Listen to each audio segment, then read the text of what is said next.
Welcome everyone to Wrasslin Raw!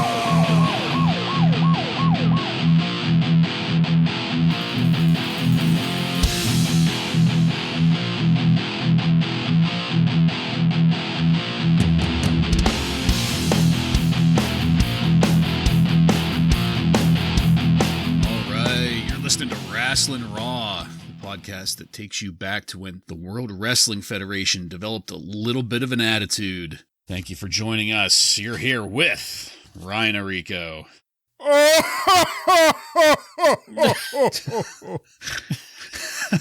Was there like an intentional fade on that? He disappeared. Joe Giammatteo. I don't know how to follow that. I guess cheers and happy holidays to the Wrasslin Raw familia. I'm the one and only Jason Bartlett, and any other week we'd be examining WWE history one episode of Raw at a time. But this week, everyone, it's our special Christmas episode. That's right, kids. Gather by the roaring fire there in the fireplace, stick some chestnuts on a poker and roast them for a while because we've got some private special things to talk about. That being what we got for Christmas from each other this year and then our annual Mount Crushmore celebrations. But before we get to that stuff, I just want to, as per tradition, I've got a glass poured here. I'm going to raise a glass to the both of you and all of our listeners. Love you guys. Love doing the podcast. Love our listeners out there. Merry Christmas. And it's been a pleasure over the past year, and I look forward to many more. Cheers. Cheers, guys. Cheers. Oh, delicious. All right. Let's talk first about Christmas presents this year. Joe, why don't you go first? Well, speaking of delicious, from Jason Bartlett, I received a lovely 8x10 signed photo of Marlena. She has her tongue out, touching the tip of a cigar. So very suggestive. Yes. And from Ryan Arico, I received a 1997 edition of Sunny action figure. Ooh. From the Jax company with bone-crunching action. Very nice. So I just need a Shawn Michaels figure now, and I can create a live scene. Maybe a Candido one, and also a live scene. Now with Kung Fu shame action. So for me, Joe, I got good old JR's book, Under the Black Hat. JR, for everyone here and most of our generation, especially anyone that's audience of this show, he was the voice of wrestling. So definitely looking forward to reading that book. And, JR is currently going through some cancer right now. He's taking radiation. So I guess I could speak for all of us here. I would say, wishing him a fast recovery and a Merry Christmas. Absolutely.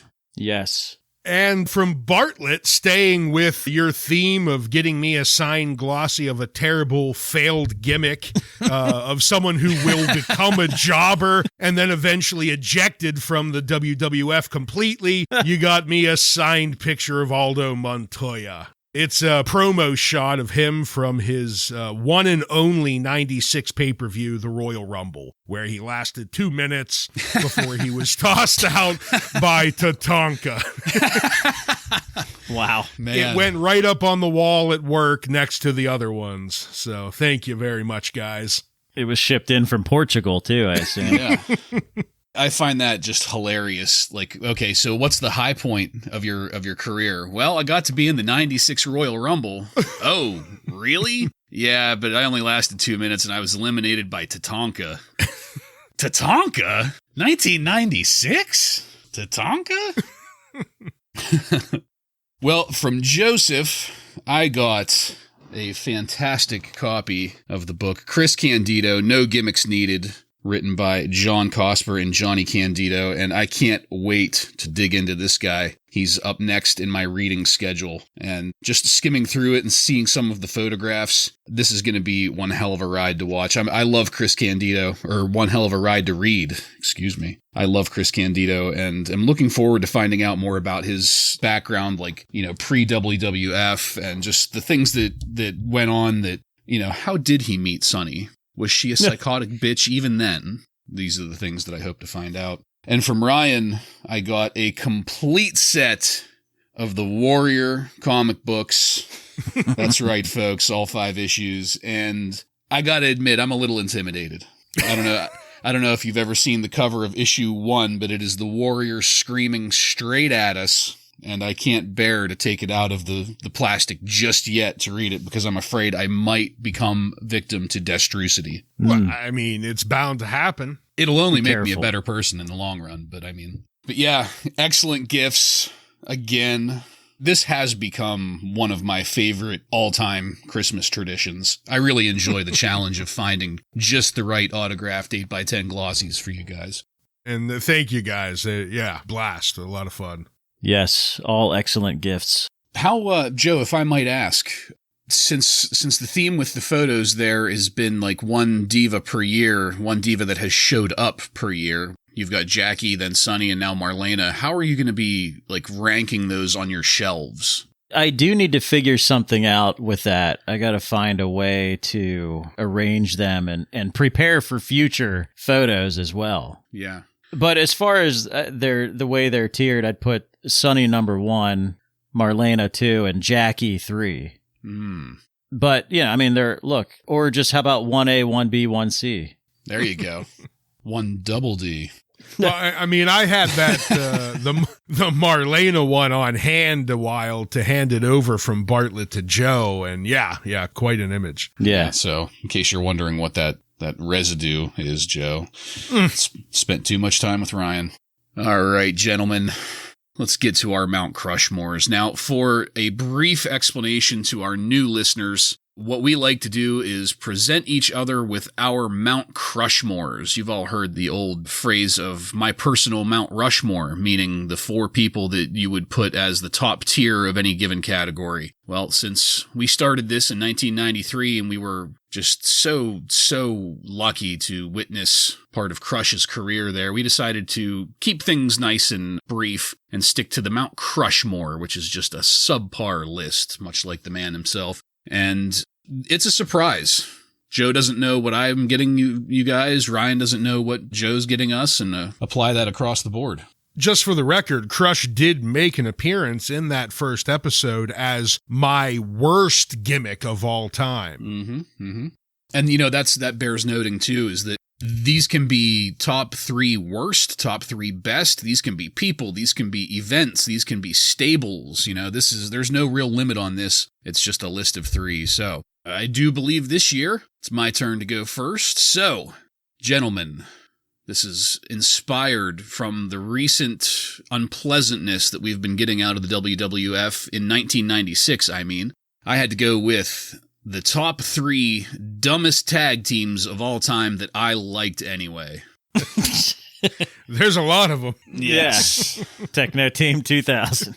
My personal favorites. Well, I applied a somewhat liberal definition of dumb to this, mostly in terms of just unbelievability, but hopefully you'll see what made me make my decisions here. So number 3, the Natural Disasters. Oh, yeah. I don't know if I'd call them terrible. No, they're not terrible. They're wonderful. Yeah. It's such a ridiculous gimmick, though. It's your list. It is.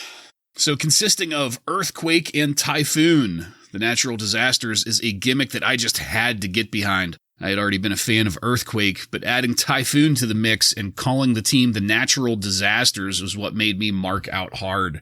The Natural Disasters were booked as a tag team between 1991 and 1993 and started when Tugboat turned heel against his partners, the Bushwhackers, in a 6-man tag match in order to help Earthquake and Earthquake's partners, the Nasty Boys, win the match. After the heel turn, Tugboat changed his name to Typhoon, pretend like Tugboat never happened, and the Natural Disasters were born. Their first major feud was chasing the tag titles, then at the time held by the Legion of Doom. For a span of a few months, they vied for the tag belts in house shows, and eventually got to the 92 Royal Rumble, where they won the match against the Legion of Doom via countout, meaning they got the victory, but not the tag titles. Their next big feud was with Money Inc.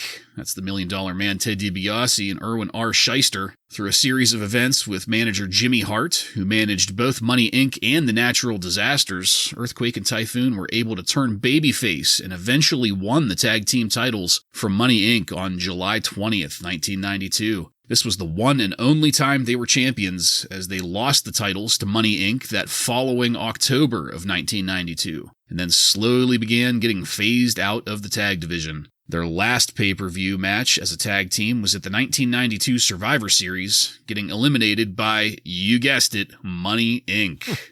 We catch up to 1993 now, when we first started watching Raw, and dissension between the two had already been building. Earthquake deliberately eliminated Typhoon during the 1993 Royal Rumble, and the feud between the two that had been planned never materialized. Earthquake left the WWF in early 1993 for a brief period, and Typhoon would go on to debut as the Shockmaster in WCW in mid-1993. Besides their look and the clever gimmick, they really didn't have much going on for them and were kind of an early precursor to the kind of disdain the WWF held for its tag teams going into the 90s. But what's not to love when you have two massive behemoths and a name like the Natural Disasters? Look at all that beef. Yeah. Number 2, the Mean Street Posse. Oh, man. Fans of the Attitude Era will surely remember the Mean Street Posse, Shane McMahon's group of friends from Greenwich, Connecticut, consisting of Pete Gas, Rodney, and Joey Abs. Pete Gas and Rodney were for real school friends of Shane McMahon, and Joey Abs was an actual wrestler brought in to be the worker of the group. Joey Abs' real name was Jason Arndt, and he was already a talent in the WWF previously. Arndt can be found as Ryan's Jobber of the Week for the episode we did on the January 16th, 1995 episode of Monday Night Raw. His inclusion into the Greenwich Street Boys here was included in that Jobber of the Week segment, which can be found in our archives, for those of you interested. The Mean Street Posse kicked off their careers attempting to help Shane McMahon defeat Test at the 1999 SummerSlam, and then later turned on Shane to become enhancement talent for the likes of the Dudley Boys, the Holly Cousins, and Too Cool. Pete Gas was able to get his hands on the Hardcore Championship briefly, and at WrestleMania 2000, all 3 members would win the Hardcore title. The Mean Street Posse would go on to have feuds with Edge and Christian, the Hardy Boys, and that's about it. Joey Abs would do a short storyline where he was the ex-boyfriend of Stephanie McMahon, but that was pretty much the end of the Posse on WWF television. The entire Posse got busted down to Memphis Championship Wrestling in 2000, which was a developmental territory at the time, and had some modest success there. Pete Gas was the last to appear in action on WWF TV during the 15th anniversary Battle Royale on the Monday Night Raw 15th anniversary special in 2007, being eliminated by Bart Gunn. The Mean Street Posse was always a favorite of mine because at the time, the 3 of us as fans, we were relatively smart to things, or as smart as teenagers in the 90s could be. And I thought that it was cool that these 2 real-life friends of Shane O'Mac were able to go on TV and have what looked like a great time. It was kind of one of those, maybe a jealousy thing. But besides friends having a good time on TV, a jobber also got as close to a push as one jobber could possibly hope for if your name isn't Barry Horowitz. So, good stuff all around there. And finally, my number one favorite, just ridiculous tag team, Dastardly Danny Doring and the Angry Amish Assassin Roadkill. Fans of ECW will no doubt remember the team of Dastardly Danny Doring and the Angry Amish Assassin Roadkill, who competed as singles and then as a tag team in ECW from 1996 to 2001. This is one of those rare cases where 2 singles competitors did much better as a tag team than they did as singles, and with Paul Heyman being a pretty good booker, they took it and ran with it. Dastardly Danny Doring, also known as the Danaconda, was trained by Taz, Bubba Ray Dudley, and Perry Saturn at the ECW House of Hardcore training facility in 1996. After a somewhat shaky debut with a shaky gimmick, Doring changed his gimmick up to that of a womanizer, and really settled into that for the remainder of his career. Roadkill, whose real name was Michael DiPoli, was also trained in the House of Hardcore and quote-unquote graduated with Danny Doring in that same class. Unlike Doring, however, Roadkill knew his gimmick from the start and got over with it, especially with the Philadelphia crowds, working as an Amishman who only ever said the word chickens while making a neck-wringing gesture with his hands. This was because Roadkill's job in the Amish community was as the official chicken killer, hence the name the Angry Amish Assassin. Officially paired up in 1997, they started a 2-year-long feud with the tag team of Nova and Chris Chetti, as well as feuds with the Impact Players, that's Lance Storm and Justin Credible, Simon Diamond and Johnny Swinger, Tommy Dreamer and Raven, and others. For a span of about 6 months in 1999, Doring and Roadkill were managed by Miss Congeniality, who would eventually leave ECW to go debut as Lita in the WWE. In 2000, Danny Doring and Roadkill won the tag team titles from Little Guido and Tony Mamaluke of the Full-Blooded Italians at the Massacre on 34th Street pay-per-view. They would retain the tag titles until ECW declared bankruptcy in April of 2001, making them the last tag team to hold the ECW Tag Team Championship. The tag team would live on after ECW didn't, wrestling dark matches for the WWE, and they went as far as hitting some pay-per-views for TNA. Danny Doring ended up spending more time on the indie circuit, while Roadkill spent time in OVW, had some gimmick changes, and ended up being released from the WWE in 2008. Danny Doring and Roadkill reunited and wrestled together for the last time on October 6th, 2012, at the first ever House of Hardcore show, defeating their old rivals, the FBI. Thinking about this tag team is what made me end up choosing this theme for my Mount Crushmore this year, because in hindsight, the whole thing was ridiculous. Danny Doring and Roadkill had nothing in common. Doring had a gimmick that was really cliched, like, how many arrogant womanizers have there been in the wrestling industry? But he was really, really good at it. On the flip side, Roadkill had a gimmick that had never been done and was just fucking absurd. But somehow it worked for me, and I can't think of a time where I was not entertained by them. Their promos were always decent, their matches were always decent, and yeah, they might not have been competitive in the big-time WWF level of pro wrestling, but that didn't stop me from being a fan. Compared to some of the tag team action we've been seeing on Monday Night Raw back in '96, Dastardly Danny Doring and Roadkill would be a significant improvement. And there you have it, my Mount Crushmore of the year. I think you've stayed with your familiar territory and ending with an ECW. Yeah. I think that's been pretty consistent, right? Yeah. Good choice, though. I can't disagree. They were a good tag team. Out of the three that you picked, though, I have to agree with the most, probably the Natural Disasters. I loved the Natural Disasters when I was young. You could say their gimmick was ridiculous, but as a young kid growing up in the early 90s, I loved it. And I thought that it worked on every level for me. Yeah, I agree. They were a pretty intimidating team. I mean, they're just two enormous, girthy men. Yes, all that girth. Very girthy. Yeah. Well, speaking of girth. Ooh, I like that transition. Would you like me to go into my list here? Please, girth it up.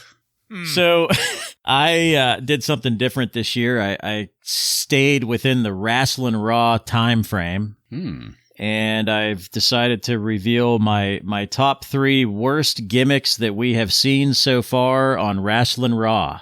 Ooh. Okay. So from January of 93 through June of 96, there have been quite a few terrible gimmicks. I'm looking forward to this. And I had a hard time narrowing it down. A plethora of picks. Yeah. My number 3 pick will be a little controversial here at Wrasslin Raw, but I don't give a shit because it is a wrestling monk, and that would be Friar Ferguson. You bastard, I knew it. You son of a bitch. Mike Thank Shaw. Friar Ferguson. Mike Shaw. Friar Ferguson. In April 1993, Shaw briefly wrestled for the WWF as Friar Ferguson, a mad monk. The WWF received negative feedback from the Catholic Church of New York, so they dropped the gimmick. Shaw was then given the ring name Bastion Booger in June of 1993, who could have also made it to this list. That was pretty terrible as well. But yeah, number 3 is Friar Ferguson. Number 2, Mantar. That's not controversy at all. Another Mike Halleck. Halleck debuted in the WWF as Mantar on the January 7th of 1995 episode of Superstars, defeating Walter Slow.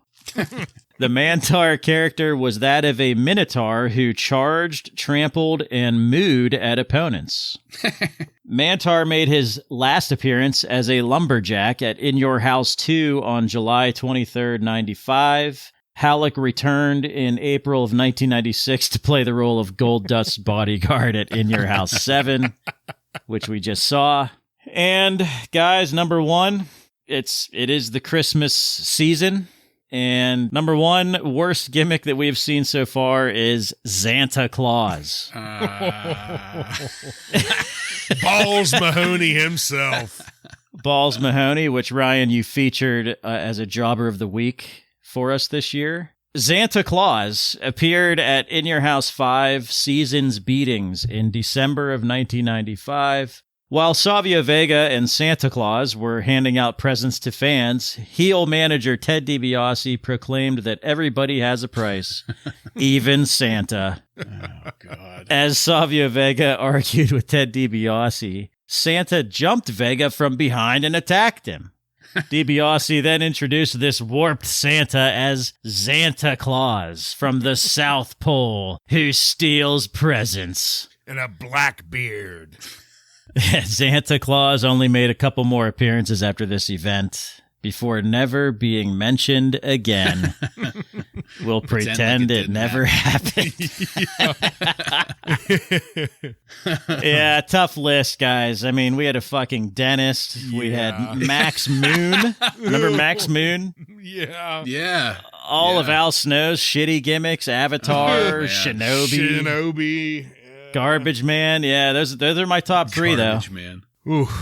All right. Well, I guess you guys are done. That leaves it with me. So, Bartlett, I'm going to borrow a little bit of a stipulation that you used last year. So, this is my favorite WWF entrances of all time that are not The Undertaker. Oh, nice. Yeah. Because, for me, The Undertaker is going to take that pie every day of the week. Yeah. To start it off, number 3, Stone Cold Steve Austin. Where we're reviewing, we're right at the cusp of getting one of the best entrances of all time. And when you hear that glass shatter and his music start, it's one of the most iconic entrances of all time. It's never going to be my number 1, but it's really hard to deny what a great entrance Stone Cold had. It's one of those entrances that the moment the glass shattered, the hair on the back of your neck would stand up because you just felt like you wanted to break some shit. We're going to see that in just a few weeks, and I am very, very pumped for that for sure.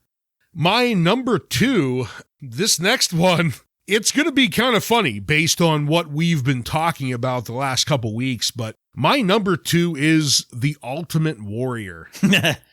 Now, I'm going Warrior back to Warrior Man. I'm going back to the early 90s Warrior. When I was a little kid, he was feuding with Hulk Hogan. This was some of the greatest shit in the world. I mean, his entrance made the 3 of us in 2001 as fresh legal adults dress up as the Ultimate Warrior and go to the Invasion pay-per-view in Cleveland, Ohio, even though he hasn't been in the WWF for years at this point. When he started shaking the ropes and calling upon the fallen warriors as a kid, it just grabbed me. And not until later in life when I actually went back and watched his wrestling did the luster of the Ultimate Warrior start to wear off. But my initial love of his entrance has not gone away, and he's my number 2.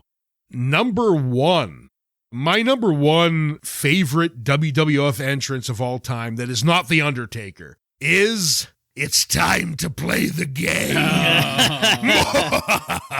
Yeah, none other than Triple H. And I'm talking about early 2000s Triple H, the game Triple H. Yeah. When he starts coming out to Motorhead, spitting the mist up in the sky, to this day, every time I drink from a water bottle, I want to stand up and like square my shoulders and just spray the whole bottle of water above my head and walk through it to the sounds of Lemmy Kilmister. And, you know, that's another part of it. This is a fantastic fucking song. To have The Game by Motorhead as the entrance, fucking fantastic. It is without a doubt one of my top entrants of all time.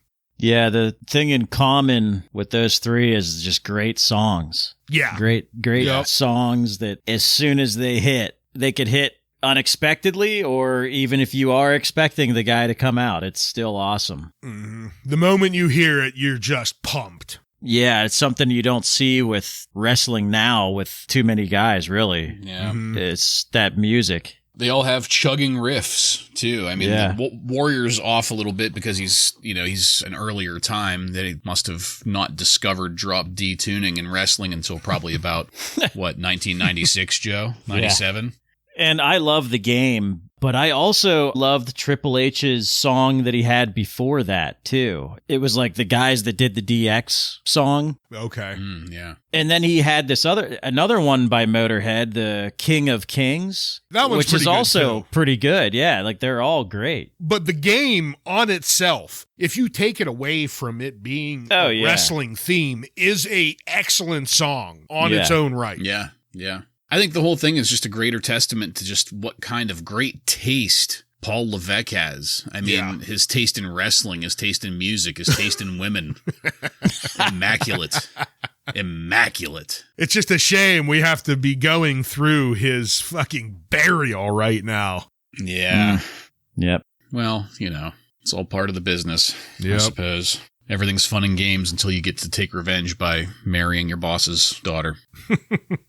All right, guys. It's heavy debt. Well, Can you pay it? Pal. Hey, Vince, I got a new finishing move. It's called the pipe layer. Steph helped me come up with it. All right, guys. It's been a fantastic Christmas episode once again. And to all of our listeners out there, thank you for sticking around through 3 years now of Wrasslin Raw, and we've got a lifetime left ahead of us. So I look forward to more. This has been probably, I don't know, one of the most surreal 3 years of my life. I never thought that we'd be at Christmas show number 3 whenever we first started. It's not that I doubted that we would make it this far. It's just, it never crossed my mind that we would still be going for some reason. Yeah, I mean, this is episode 117 or something. Yeah, Something we're like that, yeah. going far. Yeah, and I look at where we are now on our timeline. It's like, man, we're already at Austin 316. Like we're already there. And in just the next few weeks, we are going to start to get into pretty much what most people would consider, strap the rocket to the WWF time. Yeah. Yep. We've officially made it through the dark times. Feuding with Mankind and The Undertaker, Stone Cold. I mean, we've got some just great shit coming up. Yeah. Warrior and Jerry Lawler. Yeah. Absolutely. No, I mean, I remember at the beginning whenever it was, we've got some dark times to get through in order to get to the good shift. And we got through them. We're through them, yeah. We are at the light at the end of the tunnel right now. Yep. Well, ladies and gentlemen, that's the end of this episode. I'm not going to do the scripted thing because it's a special occasion. I just want to end it by saying next week we're going to be taking a week off to do Christmas traveling. And the week after that, we're going to be releasing our episode on the Monday Night Raw from June 10th, 1996, with matches featuring Owen Hart and Mark Marrow. So, for Joe and Ryan, I'm Jason. Merry Christmas to you all from Wrasslin Raw.